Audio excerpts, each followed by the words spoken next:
pensar no palco giratório, pensar nos 20 anos de palco giratório, também é pensar na trajetória e nesse caminhar do desenvolvimento artístico cultural no estado do Maranhão. Não é?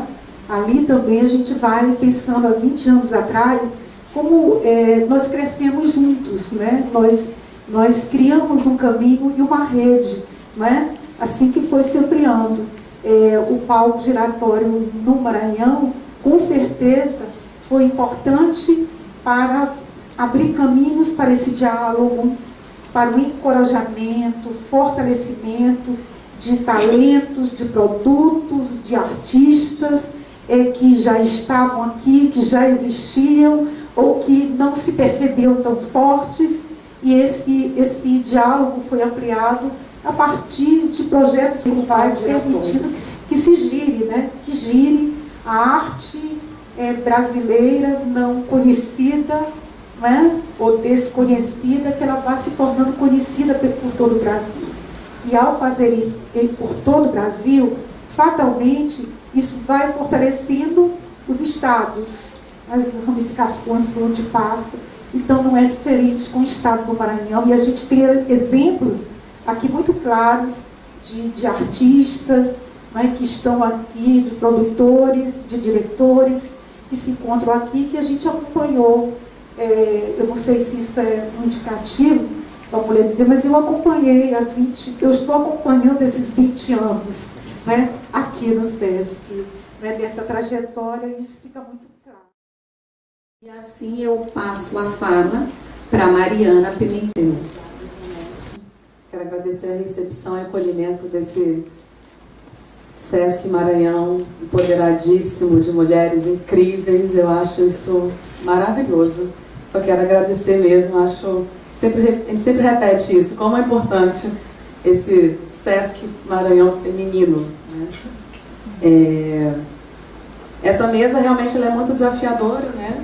Porque até um tempo atrás tínhamos desafios que continuam, né? De circulação, de produção, tudo aquilo. E face ao que a gente tem vivido, né? Esse ano, nos últimos meses, parece que esses desafios voltaram vários passos atrás, né? A gente volta a ter um desafio de poder criar livremente. É uma coisa que parece surreal, a gente está vivendo isso novamente, né? Acho que a minha geração não esperava passar por isso, né? Outras gerações que vivenciaram outros momentos históricos, né? Acredito que também não imaginavam que isso poderia estar voltando a acontecer. Então, a pergunta dessa mesa vem muito desse viés de como é que a gente pode, que estratégias nós vamos lançar mão para passar por esse momento, né? Nós como instituição, como artistas, como fazedores de cultura. Então, a nossa fala, né, como a Isanete apresentou os nossos históricos, currículos, todos nós somos bem enviesados, né? Somos artistas, somos gestores, somos tudo ao mesmo tempo, agora. Então, eu acho que isso também é bem significativo, né? Desse momento, a gente poder ocupar um lugar, um artista poder ocupar um lugar de gestão. Sempre repito da importância disso, né? E também acredito que o que antes para a gente era uma certa precariedade, né? Eu tenho que criar, mas tenho que me produzir, eu tenho que fazer 1000 coisas para poder existir. Eu acho que isso não é mais a precariedade, é um dever nosso, né? Assim, eu, pelo menos, como gestora, né? Acho, e o SESC também prima muito por isso, né? Que o artista ele vai além do seu criar o seu espetáculo. Acho que atualmente não dá mais para a gente ficar encerrado no criar nossos espetáculos. Não que isso seja menor, né? Mas como é que eu ajo mesmo no meu território? Como é que eu crio interfaces, contextos para mobilizar o meu território, né? Para além do meu trabalho artístico. Acho que isso é realmente um dever, né? Que nós todos temos, seja como educadores, como gestores, enfim, dessas nossas múltiplas atuações, né? Então, eu vou começar, eu sei que já tem uma mesa sobre economia criativa, né, com a Luciana, aí nos próximos dias. Mas eu vou falar rapidamente de alguns indicadores econômicos mesmo, porque isso também é algo que a gente está está tendo que lançar cada vez mais mão, né? Não só quem está em instituição, mas na hora de defender qualquer projeto, né? O que a cultura mobiliza, né? Que a cultura é sempre vista como gasto e não como um investimento. Então, rapidinho aqui, ó, os setores econômicos e culturais representam 2,6% do PIB nacional. Já falando disso hoje de manhã, né? Então, vamos lá, vou abrir falando disso. No Brasil, nos últimos 10 anos, a economia da cultura teve um crescimento acumulado de quase 70%, né? Uma fonte da Firjan de 2014. A economia da cultura representa 3,5% da exportação brasileira. É um dado da OEA, 2013. Agregando 11,4% de valor econômico ao total da economia brasileira. É um dado do IBGE. A economia da cultura mobiliza um mercado interno de aproximadamente 10,6 bilhões de reais. É um dado da FGV, de 2015. Os segmentos culturais representam atualmente 7,8% da malha empresarial brasileira, com alta densidade de microempreendimentos. E a economia da cultura representa 4,2% do total de ocupações, né? Ou seja, né, estamos empregando aí uma galera a partir dos dados do IBGE. Então, essa ideia de que a cultura é sempre, né, um acessório, um entretenimento, a gente continua passando por isso e está na hora da gente então repensar de que maneira a gente vai reagir e se colocar daqui para frente, né? Bom, na verdade, essa mesa, eu também falo, é muito no viés de criar um campo para a gente debater junto essas estratégias, né? Um desafio que eu percebo, sendo parte do SESC Nacional, né, que é uma instância de mediação entre todos os SESCs. A gente estava conversando até sobre isso ontem, né, com a Soraya, com a Laiane, que vão estar em outras mesas, como as instâncias articuladoras estão sendo esvaziadas nesse momento, né? Parece que aquelas instituições, aqueles lugares, aqueles cargos que têm esse papel de mediação estão tendo um certo esvaziamento. Então, como é que a gente vai fazer frente a isso, né? Um outro desafio que eu coloco é a questão da comunicação, né, entre a cena artística e as instituições. Como é que esse artista pode ser um parceiro, né, e não um contratado? A gente sabe que em grande parte de vários SESCs já do Brasil essa relação é diferente, mas é muito curioso, porque você vai para as grandes capitais, não é assim, né? Nos interiores, nas capitais centralizadas, há esse movimento mesmo de parceria, de fazer junto, né? A própria composição da mesa, né, dos seminários, não só daqui do Maranhão, mas de todos os outros, são compostos por esses artistas, gestores, diretores, parceiros, né, que constroem juntos, com quem eu aprendo muito, né, como todo esse pessoal aí da programação que vocês vão acompanhar nesses próximos dias. Então, eu acho que essa comunicação que a gente vem vindo, vai vindo percebendo ao longo de vários suportes, né, mapeamentos, bancos de dados, projetos colaborativos, né, que está super na moda agora essa palavra. Então, como é que a gente ativa essa comunicação de outra maneira com as instituições, né? E também a gente sabe, quem está do outro lado lá da direção dos festivais, ou de uma gerência, ou, né, receber projeto por e-mail, o PDFzinho está super difícil de abrir para ler, de dar atenção devida, né, para esses artistas. Então a gente tem que realmente repensar como é que a gente faz esse trânsito, né? A gente conversa. Como é que a gente está conversando? Como é que a gente está se comunicando? Quais são as plataformas possíveis que a gente pode criar, né, com relação a isso, a reestruturar, né, essa comunicação.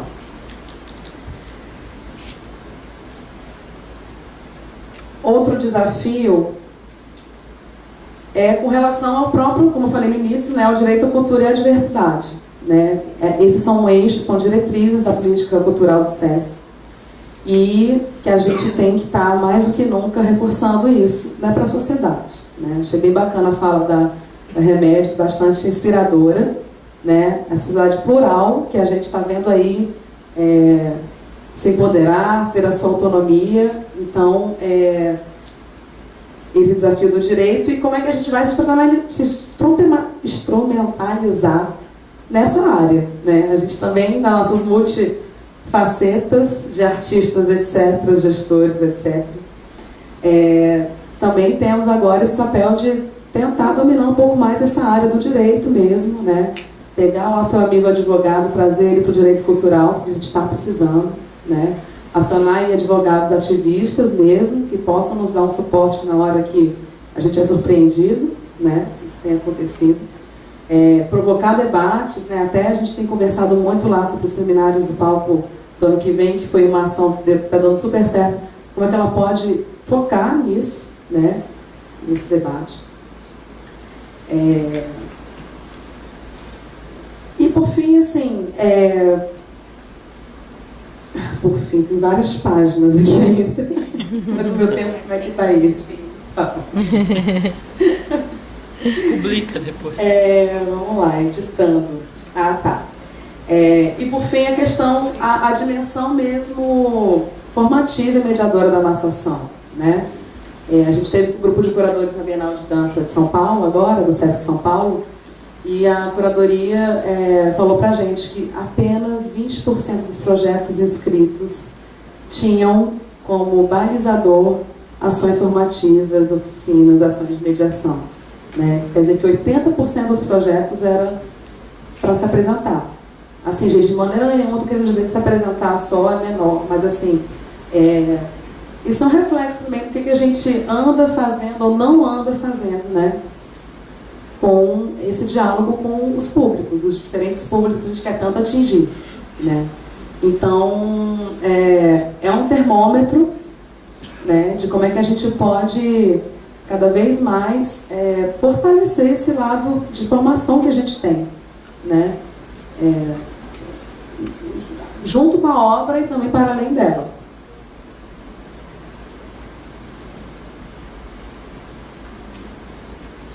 E, bom, eu acho que é isso. Eu acho que eu já lancei várias pulgas aí atrás da orelha. São alguns questionamentos que eu tenho tido, né? Também, como é que a gente vai produtizar e capitalizar o nosso trabalho de forma autônoma mesmo, porque a gente fica sempre nessa do governo, né? Não à espera, mas claro que ele tem sua responsabilidade sim dentro disso. Mas cada vez mais a gente está precisando usar as tecnologias aí de relação, né? Entre nós, de colaboração entre nós, e dentro das instituições também não é muito diferente, né, essa necessidade. Então, eu acho que ativar essas tecnologias de encontro também é super importante, e é um trânsito, né, entre cena, entre instituição, entre festival, né. Muitos festivais agora festivais que já existem há mais de 20 anos, estão dando, né, estão com um discurso assim de olhar para a cena brasileira, olhar para os países vizinhos, mas também em que medida isso não é só porque não tem mais a grana de trazer o europeu, né? Será que não é só por conta disso? Então, fechar minha fala com essa pontinha aqui da decolonialidade que a gente também precisa ativar para a gente poder fazer frente mesmo a esse momento. E, bom, acho que para já é isso, no mais a gente vai debater depois. É um prazer estar aqui em Maranhão. Agradeço ao Sesc Maranhão, a figura da diretora e sua equipe, a Isonete, o Departamento Nacional e todos os presentes. Queria também fazer uma homenagem a um artista que eu considero fundamental para o teatro brasileiro, que é o Aldo Leite, que é um artista maranhense.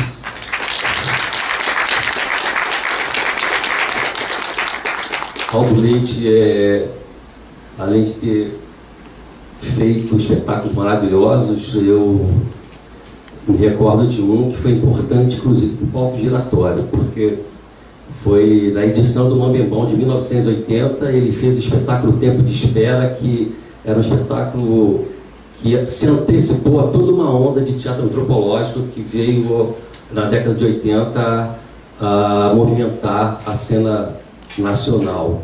Tempo de espera, quem viu, espero que tenha alguém com a mesma idade que eu, quem viu sabe o quão foi importante.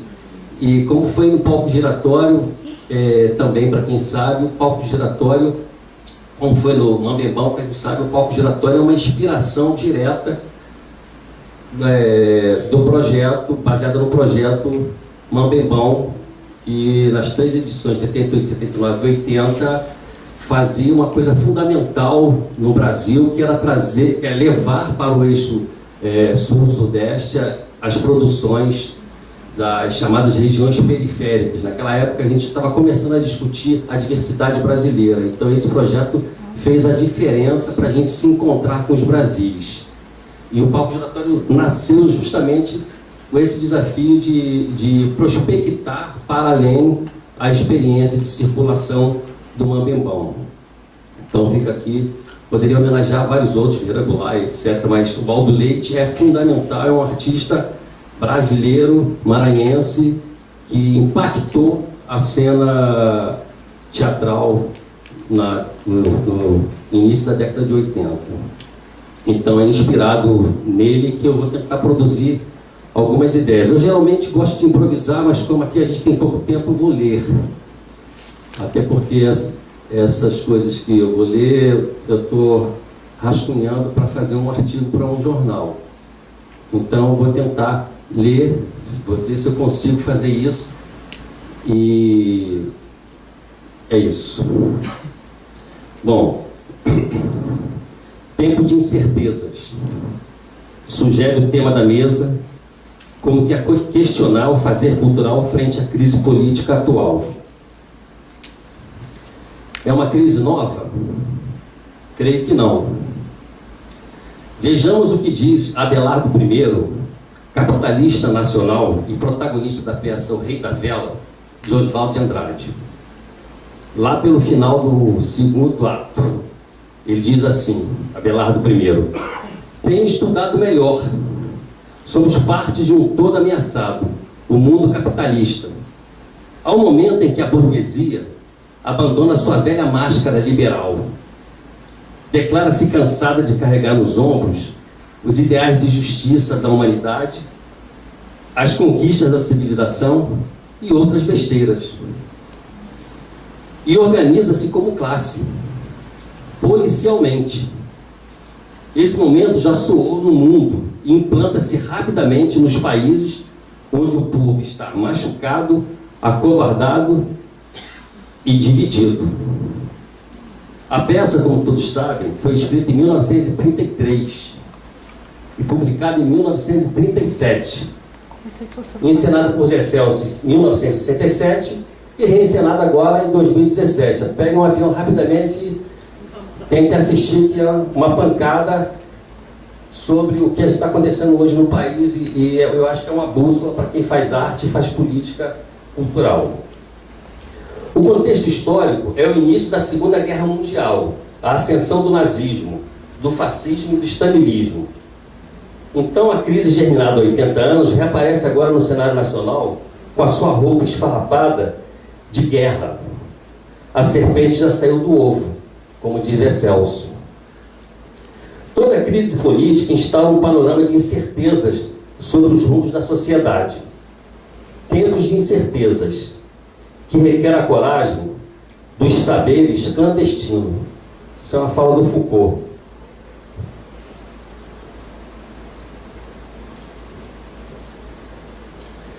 O que fazer? Como lidar com tal situação? Ora, como sempre, cavucando, remexendo, semeando, plantando, cultivando. A cultura sempre foi a infraestrutura da terra, o organismo vivo, mãe, vivo matriarcado de Pindorama, como diz aí a Mariana Pimentel. Está lá no Oswald de Andrade. Esperamos voltar a isso. Reinaldo Ládaga, em Estética da Emergência, sugere que um número crescente de artistas, escritores, curadores, gestores e cidadãos comuns começam a se interessar menos em construir obras do que em participar da formação de ecologias culturais. A crise política gera incertezas, porém, é também um momento para a reorganização de forças. É uma oportunidade para os sujeitos de cultura inventarem novas dinâmicas e arranjos institucionais e não institucionais, possibilitando novos exercícios e novas formas de subjetividades.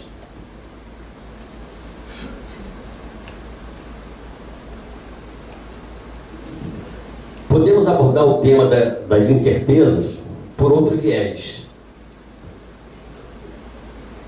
No livro instigante O Fim das Certezas, Prigogine publica em 1996 e diz: o tempo não tem início e provavelmente não tem fim.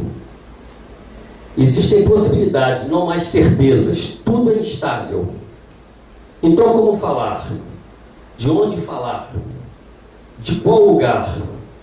A dizibilidade é sua ou do outro? Ou melhor, é da comunidade ou da assembleia? Do bando, da tribo, da aldeia? Ou será do sagrado local das sensibilidades múltiplas? Gestão e produção cultural são como anéis de Saturno, ou elos distantes da cadeia produtiva da cultura. Cultura é diálogo. Diálogo, sobretudo, com a natureza. Natureza, sobretudo, humana. Mas também com tudo que é vivo. E com os não vivos. E com os mortos. Salve Aldo Leite. Cultura é um processo de escuta pública.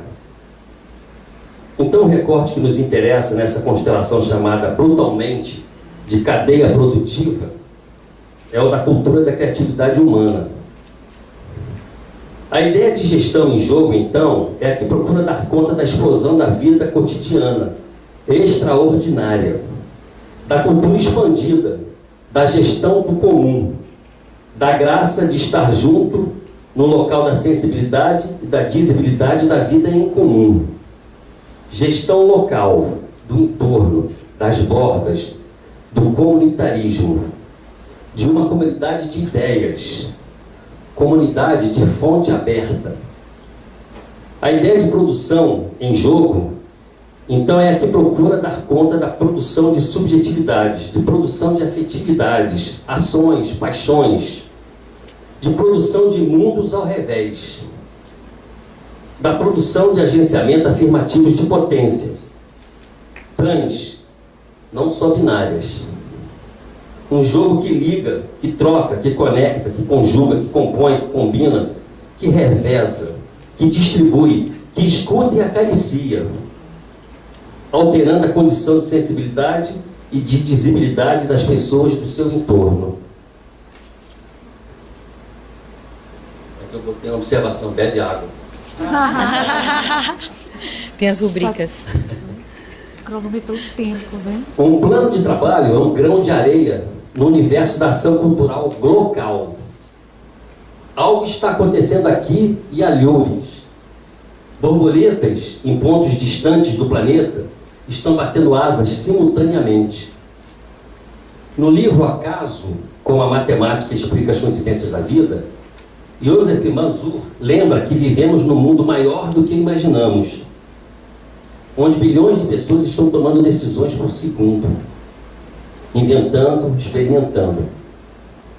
Estar intuitivamente antenado para a possibilidade de acontecimentos aleatórios que num átomo de segundo podem tornar a vida criativa é o elo enigmático entre o acaso e a gestão, entre o acaso e a produção, entre o acaso e a curadoria. Ou como diz Michel Maffezoli, ver de dentro, por dentro, recorrer às intuições, isto é, ter uma visão interior, o que permite compreender a dinâmica que move subterraneamente a sociedade. Então seria esta a hora de dar um novo sentido à figura do intelectual orgânico? A gestão cultural é uma coletividade interessada em algo mais que a realização de um projeto. A gestão cultural deve rever a cidade com novos olhos, perceber a cidade como tato, odor, visão, gosto e som. Como salvar os móveis quando é a casa inteira que está pegando fogo? Pergunta Michel Mafezoli. A complexidade do mundo real é composta por perigos originados por flechas aleatórias que surgem inesperadamente de todos os lados. Como pensar e articular subjetividades emergentes? Como entrelaçar política e imaginário? Vladimir Sapato fala em circuitos dos afetos.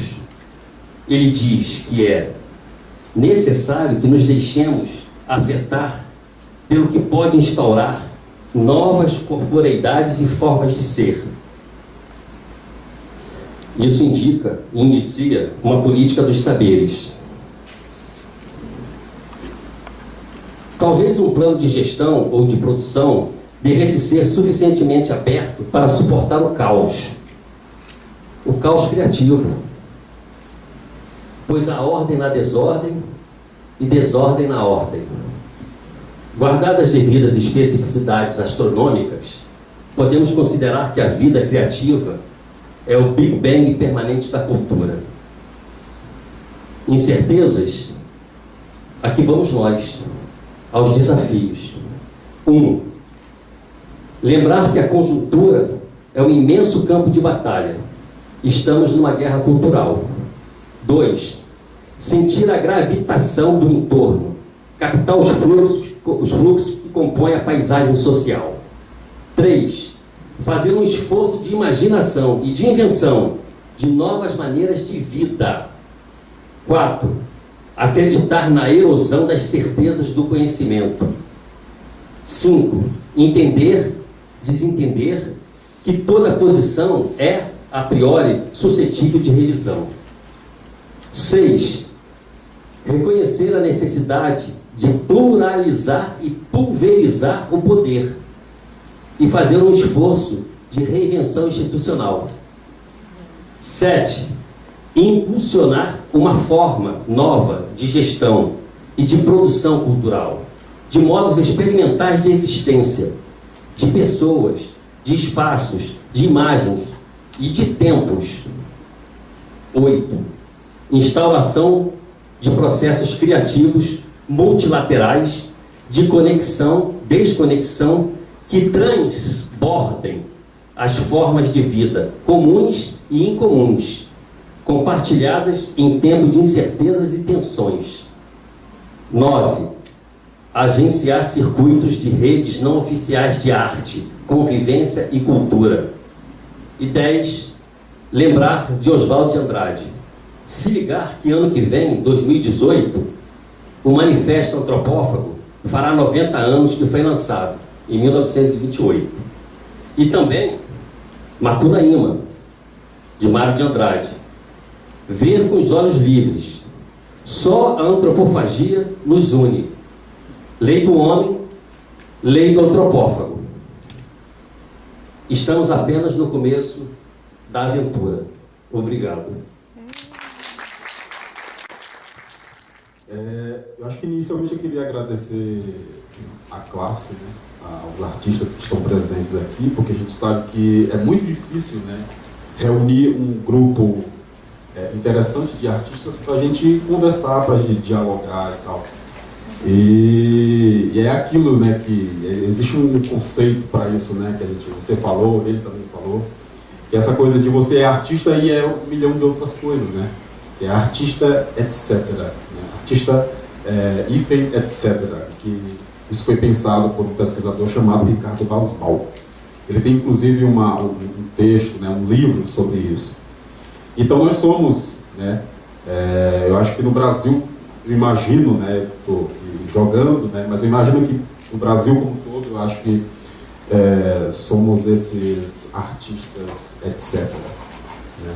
Então por isso eu queria agradecer a todos que estão aqui, que eu acho que, enfim, tem também 1 milhão de outras coisas para fazer, mas estão aqui.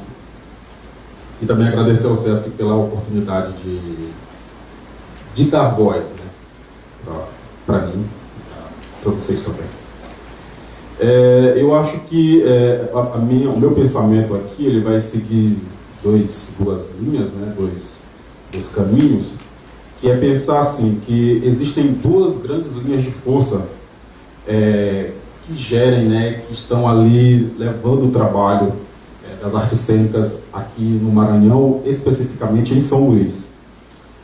Nós podemos pensar que o teatro ele feito no Maranhão, e melhor dizendo, aqui em São Luís, ele é muito mais voltado para um teatro de grupo, um teatro onde os artistas eles produzem e eles criam sempre a partir de um grupo.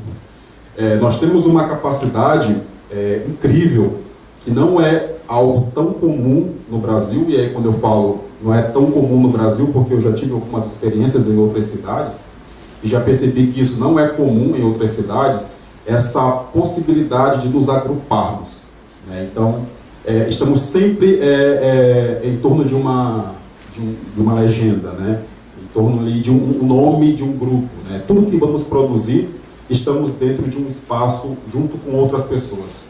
E aí existem grupos com várias pessoas, existem grupos com menos pessoas, mas estamos sempre ali gerando em torno de um grupo. Claro que existem artistas também que produzem de forma independente, né, que estão indo de grupo em grupo, ou que são convidados, né, de um grupo para o outro. Esse é um primeiro momento, essa é a primeira parte. Existe uma outra característica nossa, que eu acho que é uma outra característica que é meio contraditória a essa ideia de grupo, que é a ideia que se pensou aqui em São Luís de classe artística, né?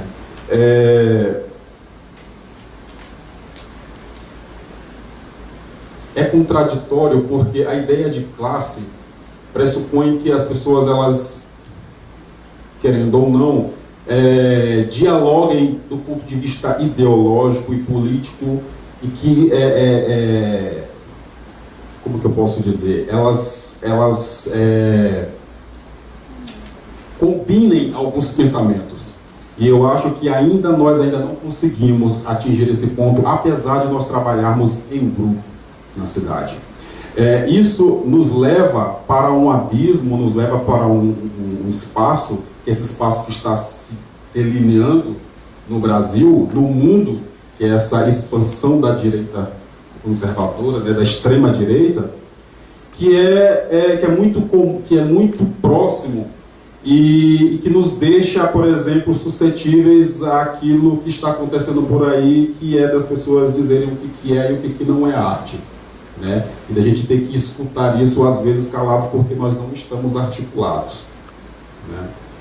Inclusive, em alguns momentos eu já tive que mostrar os dentes, né, como se fala por aí, para alguns professores da instituição que eu trabalho, porque simplesmente eles reproduzem discursos e que às vezes são discursos questionáveis, né? Isso é muito próximo, e às vezes eu penso, por exemplo, que é um pensamento muito burguês francês do século XVII, e aí eu cito a França porque tradicionalmente o nosso fazer teatral no Brasil, principalmente até a metade do século XX, é de um modus operandi extremamente francês, e é por isso que eu estou citando esse pensamento da burguesia francesa, que assim, naquele período existiam pessoas que não assistiam teatro e que diziam que não gostavam de teatro, e que diziam que teatro deveria ser assim, assim, assado, assim como está acontecendo hoje,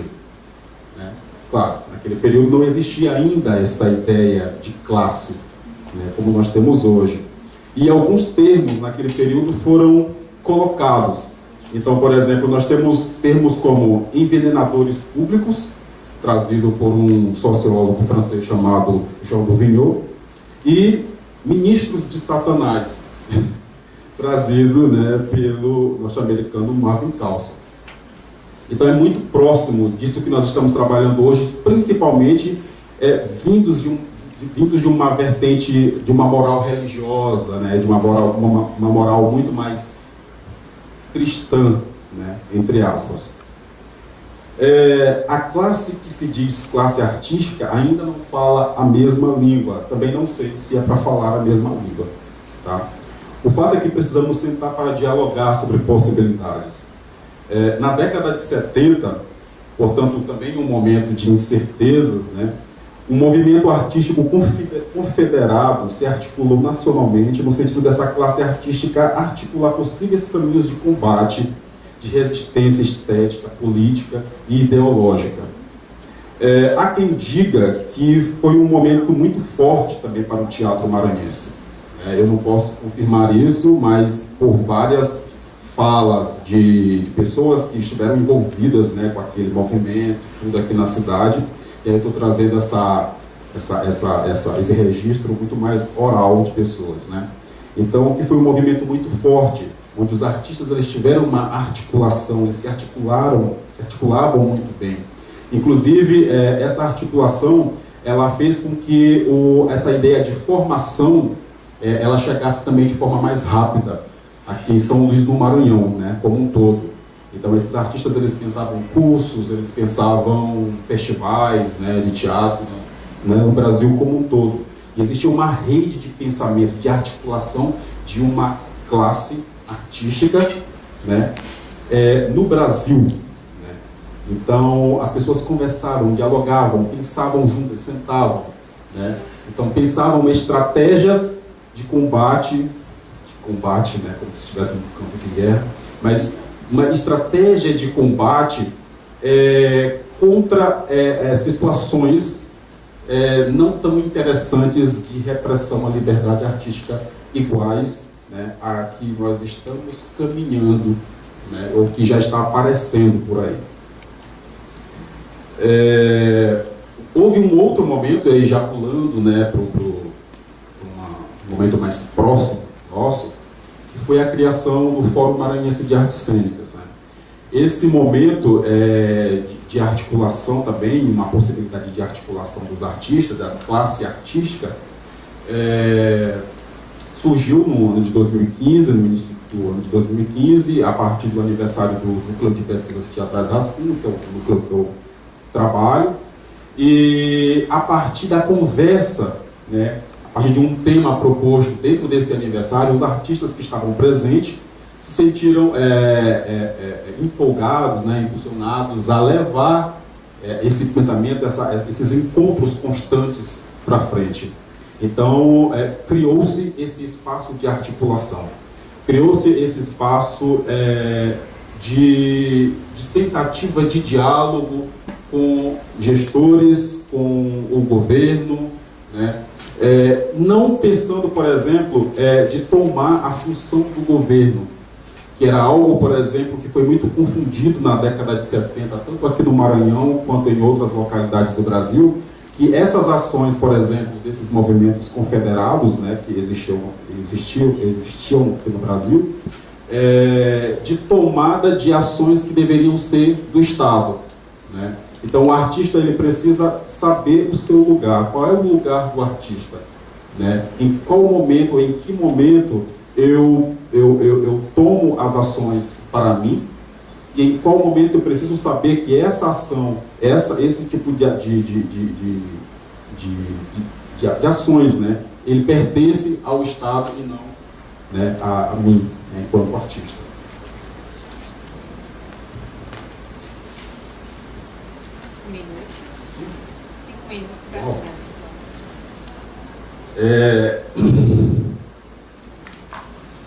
Em relação ao movimento, né, ao Fórum Maranhense de Artes Cênicas, foi um momento muito, muito forte de articulação que nós tivemos. Infelizmente, ele está num momento parado, né, onde eu imaginava, pelo menos isso é uma visão muito pessoal, que nós estávamos em formato assim praticamente inquebrantáveis, né? Inclusive, naquele momento a gente conseguiu pressionar o Estado para que nós conseguíssemos ter uma coparticipação no festival de teatro que nós temos aqui na cidade, um festival tradicional, né, de teatro que nós temos aqui, e realmente, a partir de eleições, a partir de uma articulação desses artistas, nós conseguimos esse espaço junto ao governo, né, junto com a organização, né, do governo.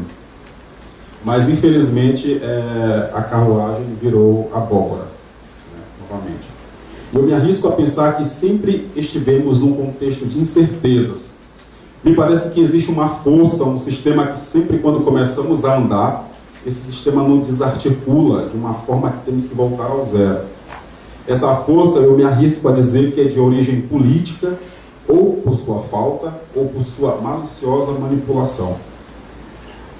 Grupos que produzem em lugares diferentes, não tem sede, realidade também comum em outras cidades, isso não é próprio apenas daqui de São Luís, do Maranhão, mas em outras cidades também acontecem em outros estados.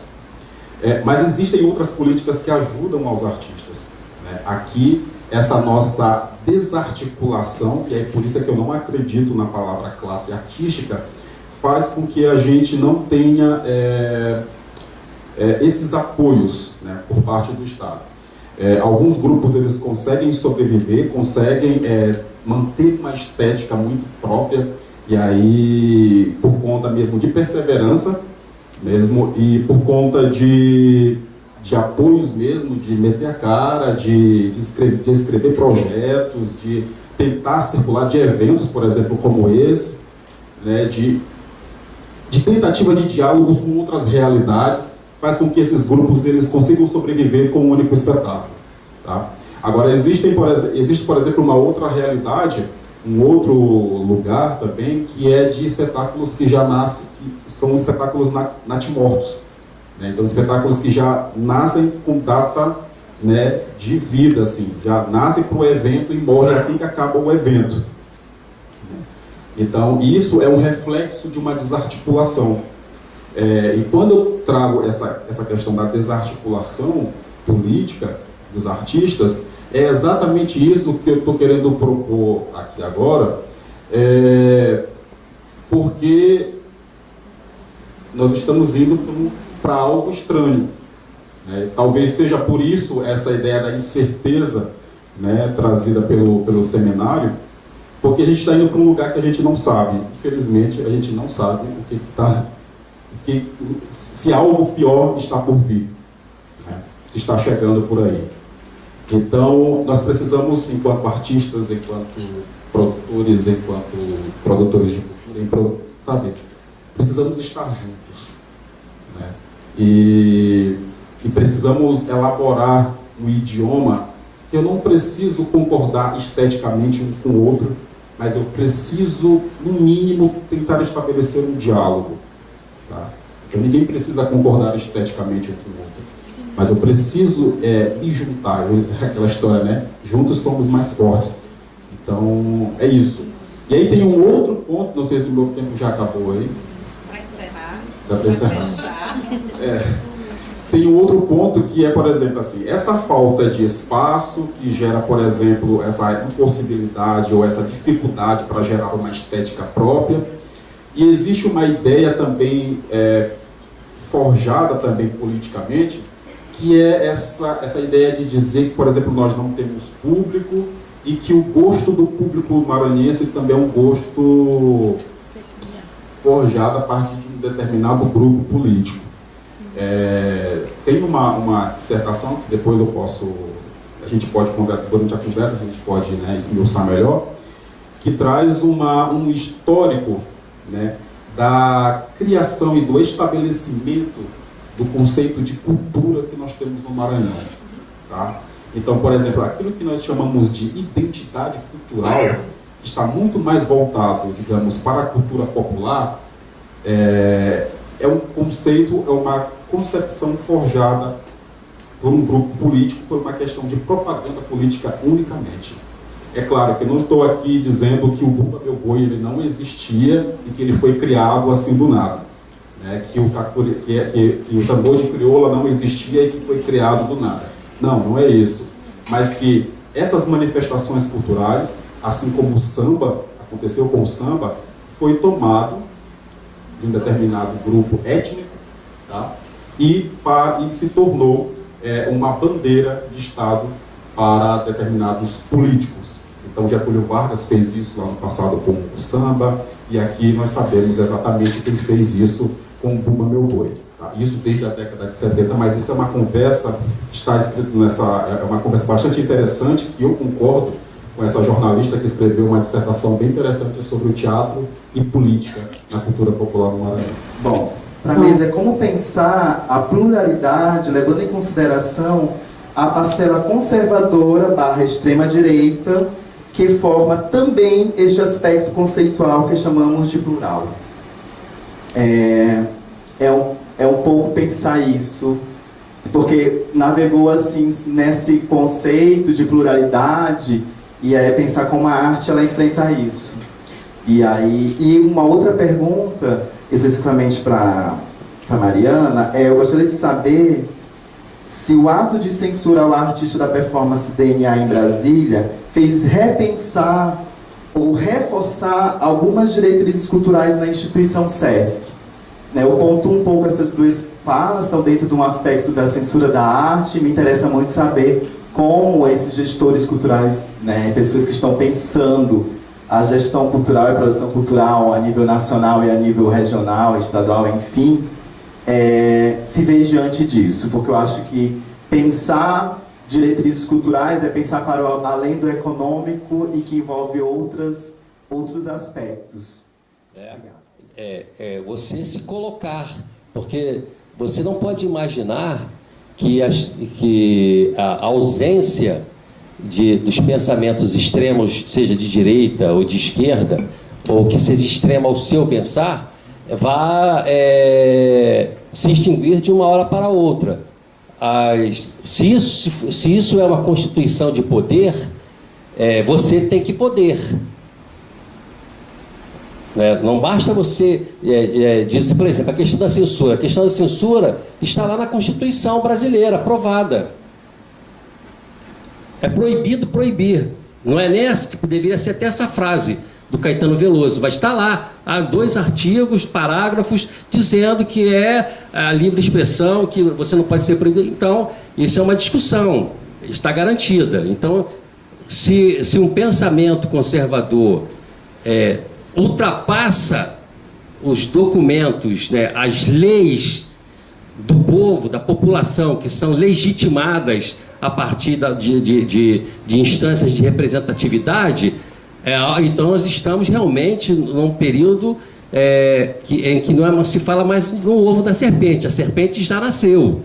Então, a única forma de você pensar é agindo, se colocando no combate, de todas as formas necessárias, desde o diálogo fraterno, que eu sou anarquista pacifista, e a princípio eu acho que você tem que ser na conversa, no diálogo, seja uma conversa irritada, uma conversa inflamada, uma conversa veemente, Eu estou falando aqui de posturas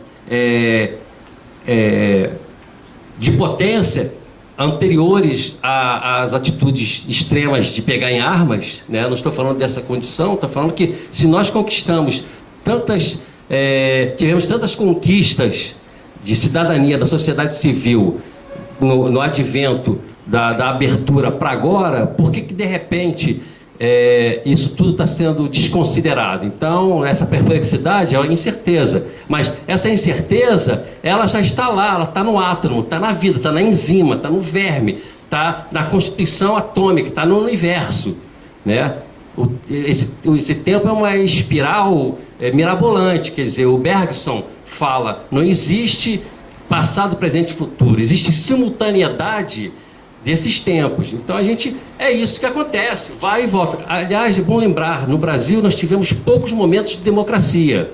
Então talvez esse ressurgimento com essa potência que faz a gente se silenciar, ficar na massa silenciosa, é porque nós não tivemos tempo ainda suficiente de amadurecer uma ideia, uma vivência de democracia real, democracia profunda. A gente tem uma democracia que é superficial. Então, para mim, afirmar mesmo os novos modelos, as novas tendências, o desconhecido. Então, eu só vejo dessa maneira. E acho que não é só conversando, não. Acho que, como diz o Alex Polares, tem que sair dando uns tirinhos por aí. né? Nem que seja de enfrentamento. Eu acho que a gente está nessa fase de desmobilização total, porque o que está imperando é diante da serpente, você está querendo se comportar como um bom cidadão. É a música do Gonzaguinha, né? Comportamento geral.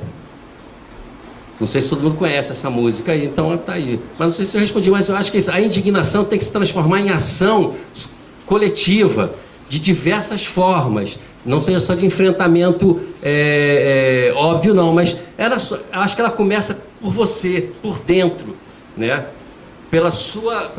Como é que você está diante das coisas, né? No seu âmbito fraterno, familiar, no seu local de trabalho, no seu fazer artístico, no mundo, como é que você está? Eu acho que a grande questão é essa, de micromolecular, como é que você está respondendo essa questão? Não sei se eu dei conta, mas é por aí. Eu acho que elas fazem parte de um mesmo cerne, né? Assim, eu acho que é isso que o Sidney falou, né? Essa instância do micropolítico é muito importante. Eu sempre gosto de falar que eu sou filha de militar, irmã de militar, e não abro mão da conversinha do grupinho da família do WhatsApp sobre isso tudo, né? Porque às vezes a gente fica numa bolha de parar de seguir aquelas pessoas que estão nos estressando, né? E a gente cria uma bolhazinha que também não é real, né? Então, acho que esse papel mediador que a gente tem de debate, porque é uma galera que não quer discutir com o diferente, né? E a gente nós que somos da arte, temos isso muito entranhado no nosso fazer, né? Então acho que agora é um desafio imenso que a gente tem na nossa frente de realmente cumprir com esse papel mediador. Falando assim agora mais institucionalmente, né? A própria presença do Michael na circulação já é uma posição com relação à nossa política cultural que prevê direito à diversidade e o direito à cultura, né? Ele inaugurou, né, um circuito de performance que a gente percebeu que as cenas estão cada vez mais abertas, mais sem caixas, né? E pensando nisso, que a gente pensou, tem uma série de propostas que a gente vai assistindo, acompanhando, que fazem parte de outros fazeres, né, de outros modos de pensar, e nós inauguramos com ele o circuito de performance. E também tem os curadores aqui que podem também colaborar. E, na verdade, assim, não é que tudo que aconteceu com ele, acho que foi muito bonito o desfecho, né? Quero até aproveitar que o Francis está aqui, que é do Cena Contemporânea. Acho que a questão apareceu de outra maneira, né? Lá no Cariri, nos Macaquinhos, ficou num lugar a discussão, e com o Michael ela se expandiu, né? Houve um entendimento, um acolhimento maior, eu sinto, da própria classe, da própria sociedade, com relação ao desrespeito, né, que o artista sofreu. O governo do Distrito Federal, o secretário de Cultura se retrataram, teve advogado da Unesco querendo dar suporte para ele. Isso já é um super avanço, né, no debate. Textos foram escritos por advogados sobre essa questão, e aí juridicamente nós estamos amparados, né, nós artistas estamos amparados, né, que não foi ato obsceno, tudo isso que está acontecendo juridicamente não procede, né, e acho que o grande ponto alto foi essa parceria possível com o Cena Contemporânea, que acolheu muito generosamente a performance dele, e ela aconteceu no mesmo lugar que ela aconteceria, né. E teve também a foto, aquela manifestação. Então, assim, na verdade, isso não altera a nossa diretriz, porque ela é uma diretriz que já estava lá, né, que já existia. Na verdade, ela reforça, né, o nosso posicionamento. E com esse projeto especificamente, o fato da curadoria ser formada por 30 pessoas do Brasil inteiro, isso é algo que fortalece, né, fortalece muito as escolhas que a gente faz lá. E, claro, né, nós lidamos com muitos tensionamentos também, né? Nós somos de um âmbito técnico, formado por artistas, por pessoas que são formadas na área, especificamente, e temos também esse diálogo sempre com os nossos superiores dessa importância, e é muito importante que a gente tenha tido esse feedback positivo de seguir com essa... Agora mais do que nunca, né? Ainda mais o SESC, que é uma instituição que está praticamente única aí no fazer cultural, né? Então, acho que ela só reforça a nossa política e só reforça também a nossa necessidade de seguir atuando nesse caminho. Mas também como o processo artístico e a produção artística, ao se mirar tão somente na linguagem, ela esqueceu do nosso país, ela esqueceu do nosso entorno, ficou muito mais preocupada em como diz do que o que diz. E se isso também, eu acho que há que se pensar com relação a isso. Nós estamos numa diversidade cultural plural, mas essencialmente egoísta, onde a linguagem é mais importante que qualquer outra coisa. Nós saímos do aprisionamento dos museus e hoje estamos aprisionados nos curadores. Assim, é só uma transferência meramente. Hoje, eu acho que para o teatro foi a pior coisa que aconteceu nessa última década, foi o aprisionamento à academia. Tá? Eu estou falando desse teatro emergente, desse teatro sempre incômodo, que sempre foi incômodo no nosso país. A academia trucidou ela com relação à linguagem. Hoje não se fala do que se diz, mas como diz, e aí é meramente linguagem por linguagem. As contribuições aqui de Sidney Cruz, de Mariana Pimentel, de Gilberto Martins, para a qual eu peço uma salva de palmas por colaborar aqui conosco. Muito obrigada, em nome do SESC.